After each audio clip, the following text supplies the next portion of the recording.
Test করেও যখন আপনি কোনো সমাধান খুঁজে পাচ্ছেন না, ডাক্তার দেখাচ্ছেন কিন্তু কোনোভাবেই সুস্থতা লাভ করছেন না, আরোগ্য আপনি হচ্ছেন না, রোগ মুক্তির জন্য আপনি ছোট্ট একটা কোরআনুল কারীমের একটা দোয়া পড়েন, আল্লাহু খায়রুন হাফিযান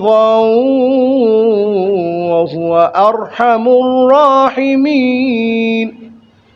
আল্লাহু খায়রুন হাফিযান ওয়া হুয়া আরহামুর রাহিমিন। এই আয়াতে কারিমাটা আপনি পড়তে থাকেন, আল্লাহু খায়রুন হাফিযান ওয়া হুয়া আরহামুর রাহিমিন।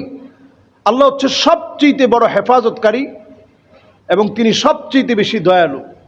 এই দোয়াটা আমরা পড়ি, পানির মধ্যে ফু দেই, সেই পানিটা আপনি খেতে পারেন।